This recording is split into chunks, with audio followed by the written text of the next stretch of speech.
Siguiendo con nuestro martes de divulgación científica, hoy día tenemos el tema meningitis neonatal, estudio multicéntrico en Lima, Perú. Tenemos como expositor al doctor Daniel Guillén Pinto.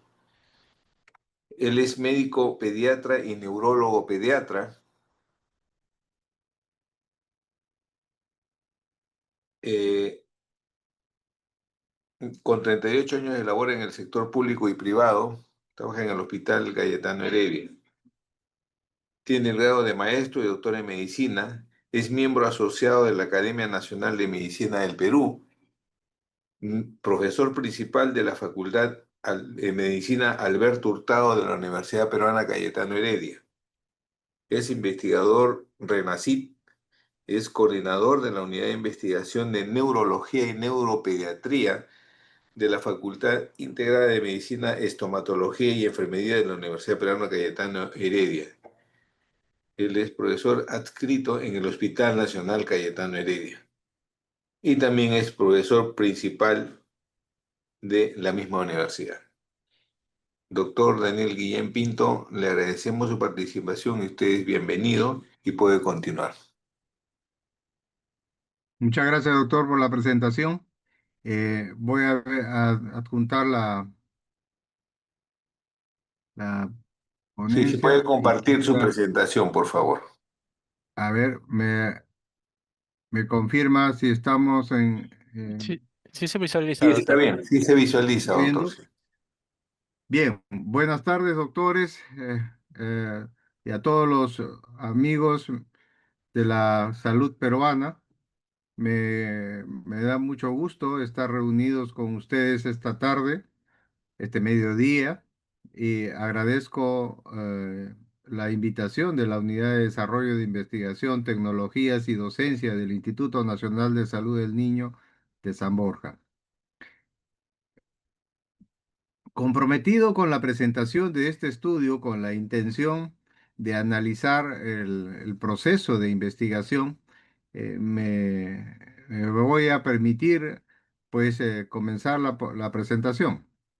El estudio que vamos a presentar se llama Meningitis Neonatal, estudio multicéntrico en Lima, Perú.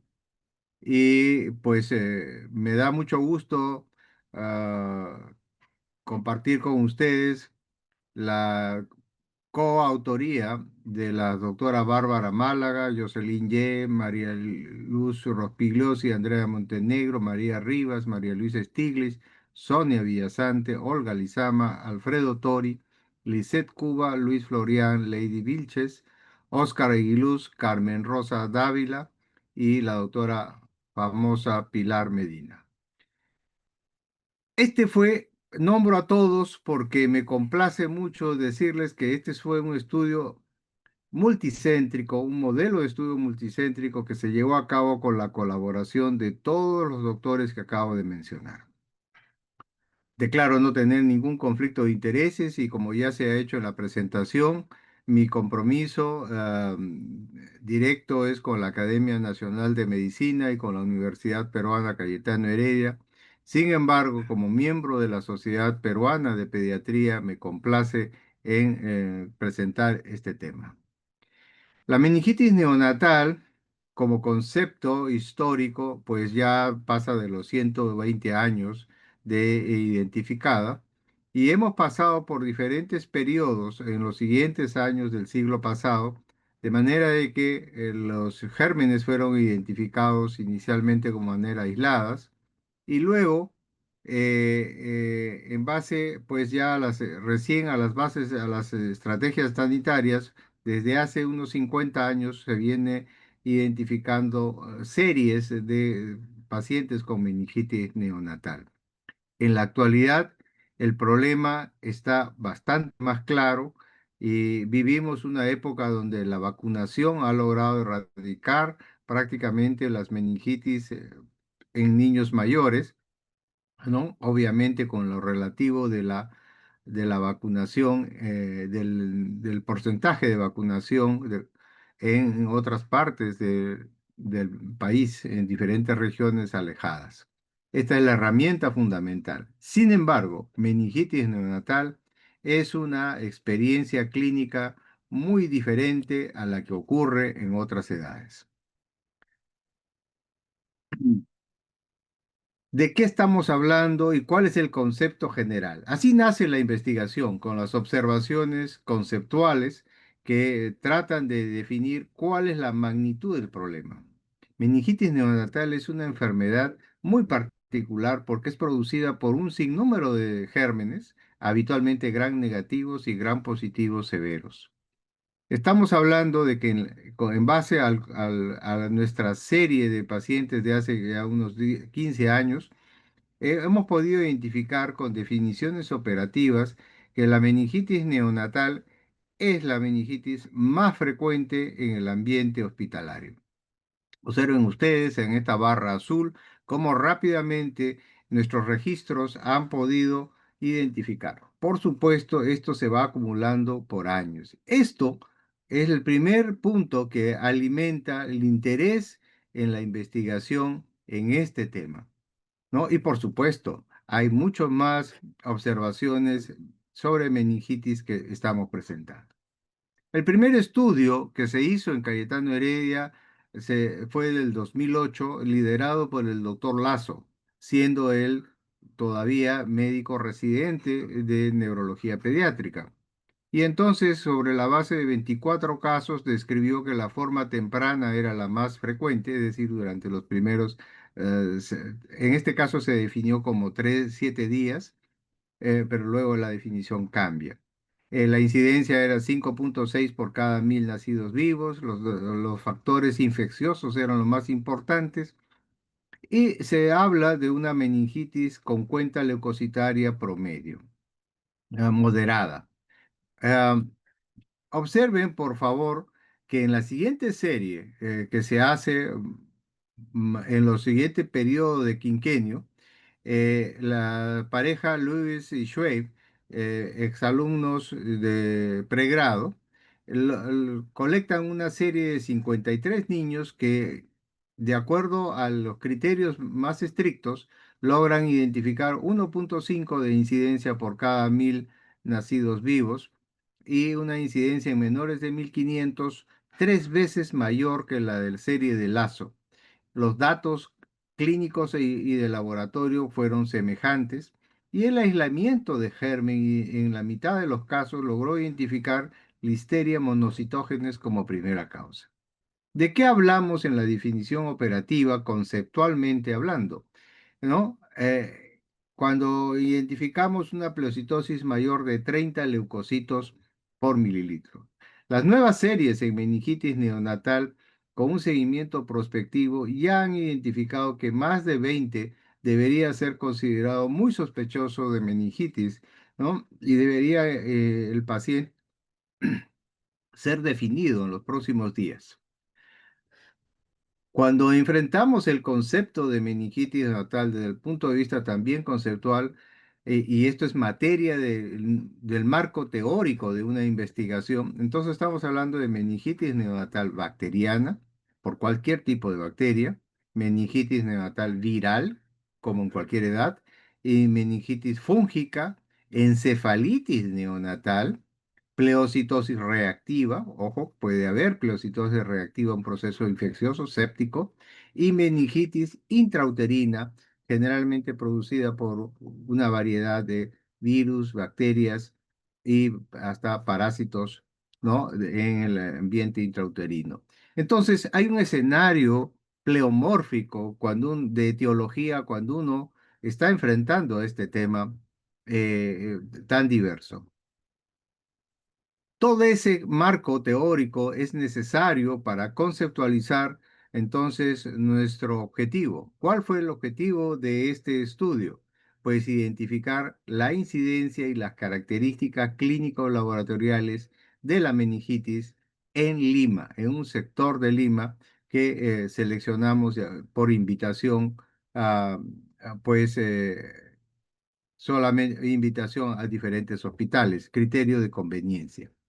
Los criterios de inclusión fueron neonatos menores de un mes o de 44 semanas gestacionales, entendiendo que un buen grupo, de acuerdo a la serie previa de Lasso y de Shue, eran prematuros. Entonces teníamos que considerar la edad corregida. Por eso se puso 44 semanas.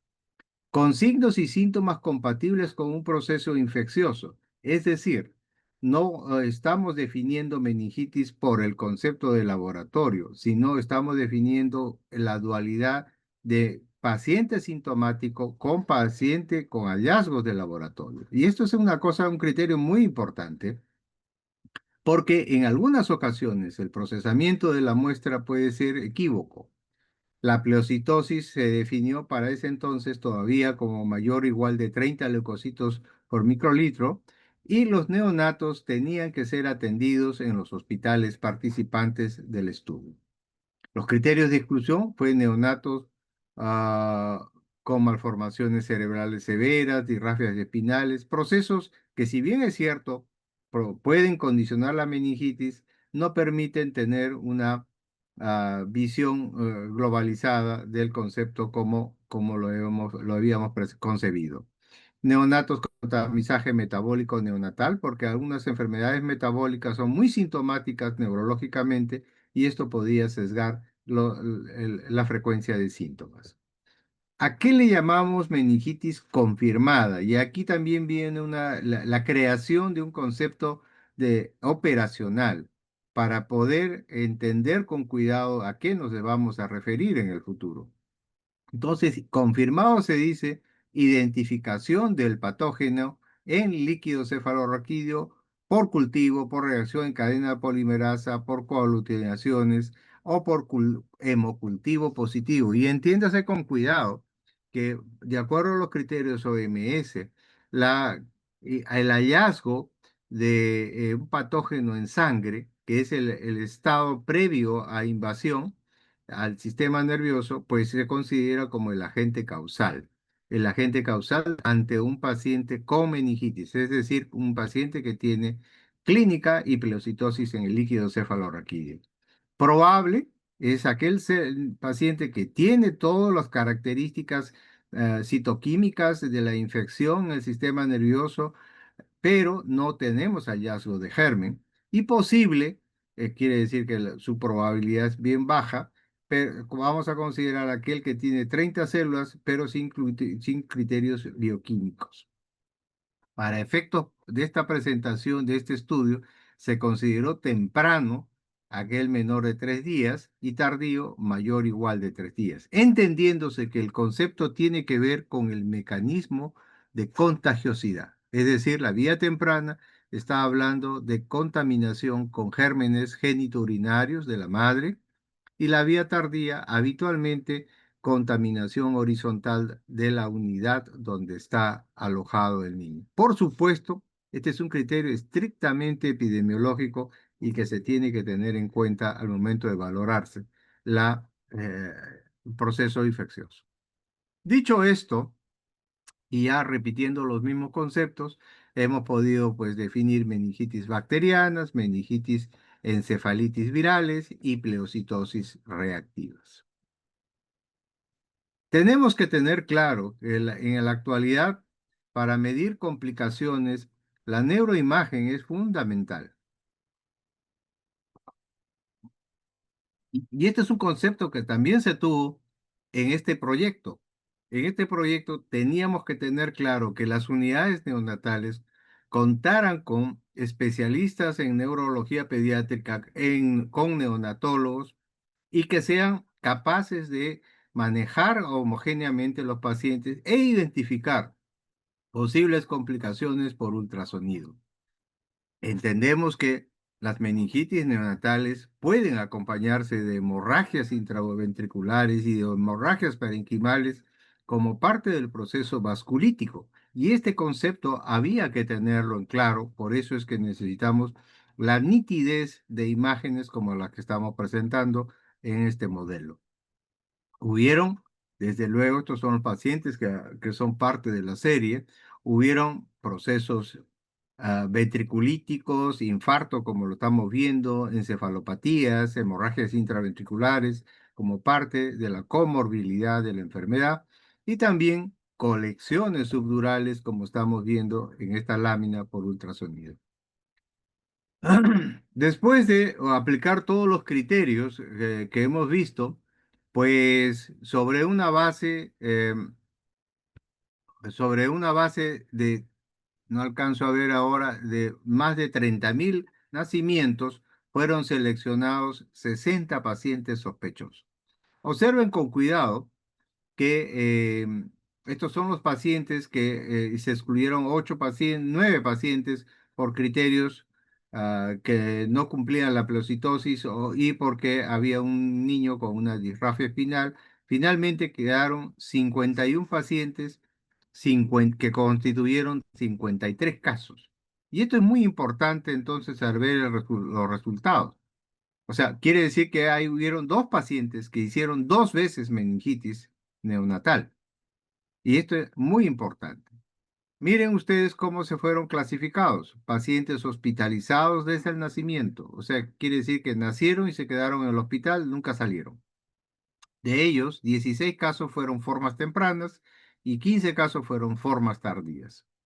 El otro brazo del estudio identificó 22 casos de niños que había neonatos que salieron de alta, pero regresaron inmediatamente después. 2 casos como meningitis temprana y 20 casos como meningitis tardía.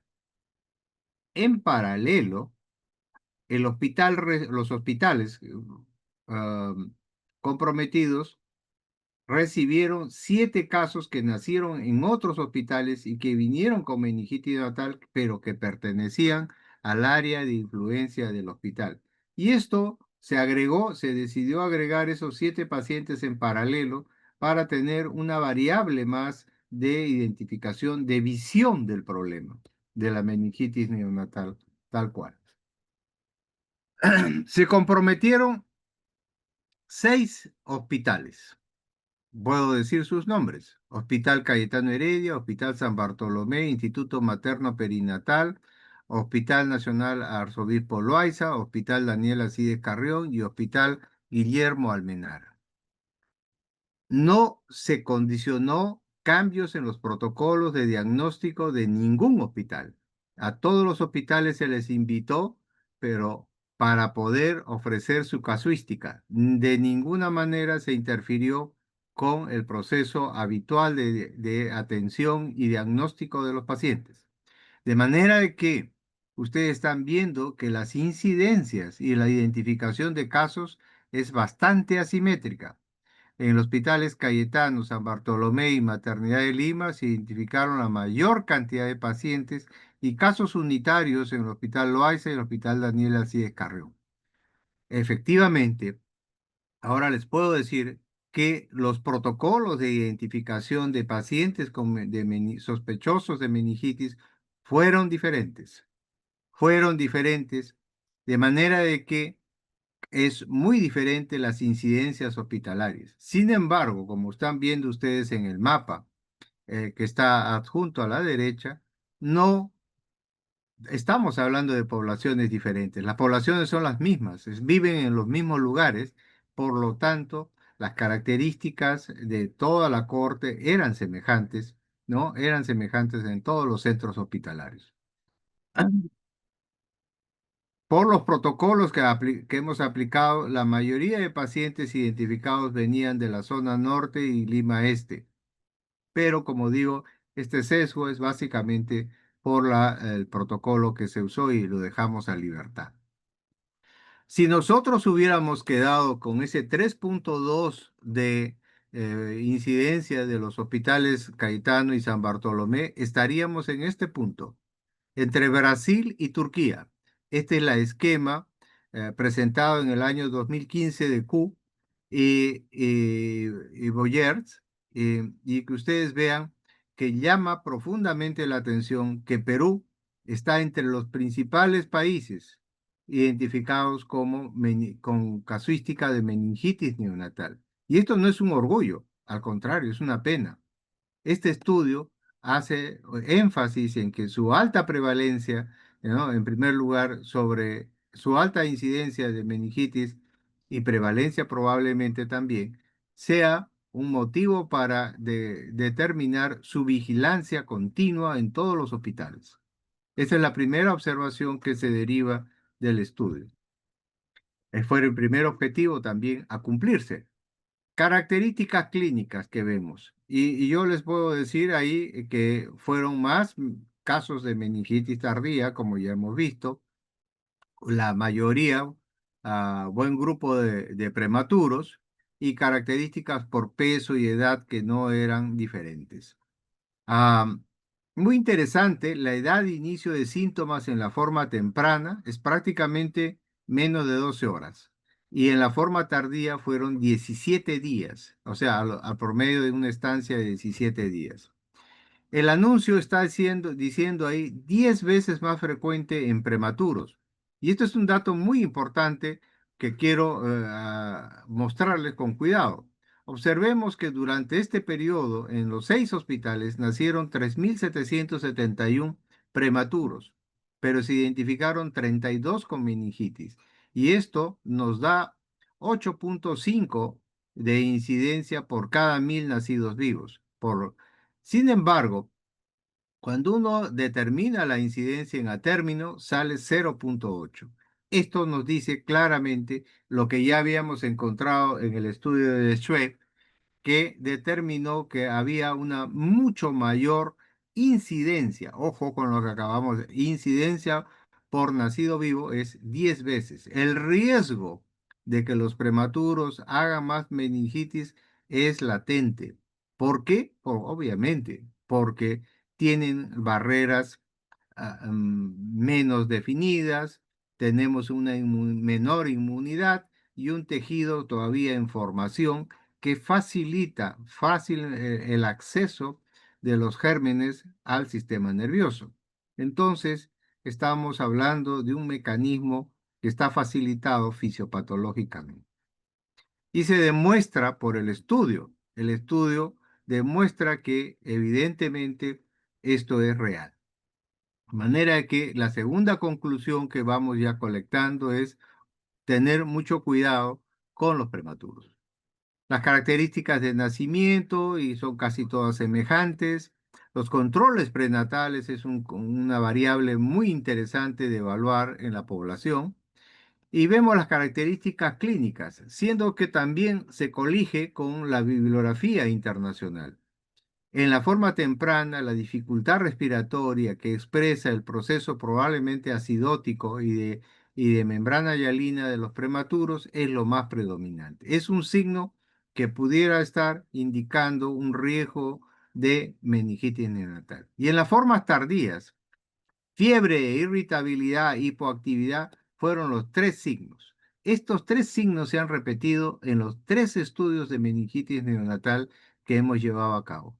El propósito, y de repente me estoy olvidando de decirles para que quede claro, por qué de los dos primeros estudios se hacen en el Hospital Cayetano Heredia, que son series cortas y de breve tiempo, pero cuando se hace el estudio de corte transversal, multicéntrico, tratamos de incluir otra casuística de otros hospitales sin cambiar los protocolos con la intención de expandir nuestra área de observación. Ese es el propósito de plantear un estudio multicéntrico, expandir el escenario de observación y que no sea una cosa que dependa básicamente de un escenario clínico en un determinado hospital.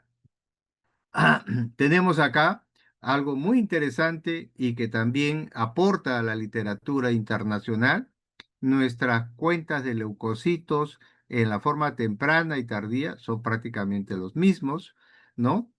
Eh, eh, Algo muy importante, la frecuencia de polimorfos nucleares no es la que nosotros esperaríamos y esto es una constante que se ha repetido prácticamente en los 3 estudios y probablemente tiene que ver con el momento que se hace el diagnóstico o con características muy particulares del fenómeno fisiopatológico en sí. La glucosa es una cuestión real. Hipoglicorraquia e hiperproteinorraquia es una variable constante.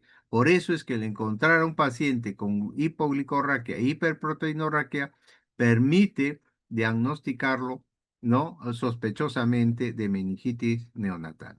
Y por supuesto hay hallazgos, siempre me han preguntado por qué hay hematíes en el líquido cefalorraquídeo, primero porque se puede producir hemorragia intraventricular y segundo, también hemorragia subaracnoidea y tercero, porque el problema el inflamatorio puede llevar a un proceso vasculítico y es parte del proceso vasculítico intenso. No dejen de olvidar esas láminas iniciales de lo terrible que es el impacto de una meningitis neonatal. Estamos hablando de una enfermedad que causa la muerte prematura, temprana, y causa severa morbilidad que lo repito. Por lo tanto, es algo que deberíamos tener en mente para su vigilancia en todos los centros hospitalarios. Escherichia coli y Listeria monocytogenes fueron las dos bacterias más importantes. Escherichia coli, el germen más común en la vía genitourinaria, y Listeria monocytogenes aún seguimos planteándonos proyectos para poder investigar. Listeria monocytogenes es una bacteria gran positiva, ¿no? Eh, Muy especial que tiende a ser muy frecuente en poblaciones consumidoras de productos lácteos. Hay todo proyectos regionales en Latinoamérica para estudiar la histeria y espero que alguno de los investigadores que me está escuchando se adhiera a la intención de investigar la histeria monocitógenes casi como una bacteria relacionada con nuestra cultura de consumo alimentario. A la serie de Lazo y Louis Schwab, se suma entonces esta serie con 60 casos en la que ustedes pueden ver ya una incidencia global de 1.4, siendo que esta pudiera ser mayor si es que los protocolos de detección todos sean uniformes, que la incidencia en prematuros es muy alta realmente, 26 por 1000 nacidos vivos. Quiere decir que para un hospital que tiene habitualmente 4000 nacimientos vivos, estamos hablando de cerca de 80 a 100 niños por, por año, por año. Entonces, esto es muy importante, muy importante tener en cuenta como tal. De cada 1000 prematuros nacidos vivos, 26 tendrían meningitis neonatal. Los factores de riesgo son básicamente infecciosos y eso se puede detectar por la historia clínica común. La clínica es muy simple, realmente. Tener súper alerta cuando el bebé hace fiebre es el principal signo y las cuentas de leucocitos, tanto en la forma temprana y tardía y la parte bioquímica, son prácticamente semejantes. El aislamiento de germen, tal vez por haber tenido una sensibilización mayor en esta serie, fue de 71% en la serie presentada ahora, y los gérmenes definitivamente fueron Escherichia coli y Listeria monocytogenes. Hubieron 5 casos de enfermedad viral y uno por cándida. Hay un nuevo escenario que determina una investigación como esta que concluye en aspectos de incidencia y en aspectos eh, clínicos y citoquímicos. La meningitis neonatal se resalta como un problema clínico en el escenario de la atención de los neonatos, ¿no? En cuidados intensivos. Puede ocurrir por una contaminación por una vía vertical a través de la madre, del, eh, del aparato geniturinario, por una vía nosocomial, que entendemos la primera fuente respiratoria, y también de las vías endovenosas. Y un tercer escenario de contaminación o de llegada del paciente es de la comunidad. Y esta es nuestra contribución a identificar que hay niños neonatos que hacen meningitis neonatal con gérmenes comunes de la comunidad, donde igualmente hay que considerar Escherichia coli, Listeria y gérmenes virales que se suman a este grupo, porque las pruebas, las condiciones de salubridad muchas veces no están completas. Y esto también es algo que habría que estudiar, las condiciones de salubridad en la madre, en el ambiente del hogar donde están estos niños. Entendemos entonces que ese es el nuevo escenario que este estudio insiste en presentar. Pues este es un esquema de manejo sugerido, ¿no? Cuando tenemos un niño sospechoso, pues puede ser que con una primera punción lumbar podamos identificar un buen grupo de niños que califican como meningitis bacteriana, pero existen otras condiciones como pleocitosis baja, pleocitosis el líquido sin cambios, solamente bioquímicos, líquido traumático y líquido normal que pudieran ser aún todavía meningitis bacteriana, toda vez dependiendo del momento que hicimos la punción lumbar. Hay un escenario muy grande y pleomórfico que hay que analizar. No todo es en automático y esto es un criterio de manejo que también deja a sugerencia este estudio. Las conclusiones del estudio y hasta donde llega planteado como está en este escenario epidemiológico, pues derivan en que la incidencia hospitalaria encontrada en este estudio fue 1,4 por 1.000 nacidos vivos, 10 veces más frecuente en prematuros que en a término. La dificultad respiratoria fue el síntoma más frecuente, entendiéndose este problema como inmadurez pulmonar por membrana hialina o como el estado acidótico infeccioso, posinfeccioso o infeccioso. Y la fiebre e hipoactividad en la forma tardía. El líquido cefalorraquídeo muestra una pleocitosis moderada, sin predominio de polimorfos nucleares, insisto cuidadosamente, pleocitosis moderada es de 100 a 500 leucocitos por mililitro cúbico. Y esto es muy importante porque muchas veces en las unidades están dudando si está en 30, 32 leucocitos, 15, y todos, lo que hay que hacer en esos casos es hacer una nueva punción lumbar y definir las cosas como tal. Los gérmenes para las series peruanas son casi constantes y destacan Escherichia coli, Listeria monocytogenes, y los otros gérmenes son estafilococo coagulasa negativo, las múltiples variedades de gram negativos, cándida y virus habitualmente respiratorios. En esta serie, quiero decir que mostrada antes de la pandemia, porque esta es una serie mostrada pre-pandemia, ya habíamos identificado un virus, coronavirus, como parte de este grupo. Una nueva visión patogénica aporta este estudio y una motivación para la vigilancia epidemiológica continua en todos los hospitales, con la intención de que se puedan identificar y replicar y advertir situaciones tan serias que significan meningitis neonatal. No queda más que agradecer y renovar nuestro compromiso con el grupo que se comprometió, multicéntrico. Es una experiencia muy interesante poder reunir profesionales de mucha dedicación, ¿no? Y que dejan experiencia sobre este estudio. Muy bien, he querido entonces, perdóneme, la presentación se ha corrido, he querido mostrar la experiencia con este estudio, tanto en su creación, en su desarrollo y en las conclusiones que derivan de los hallazgos encontrados. Bien, no sé si haya preguntas y si hay algo que quisiéramos ampliar.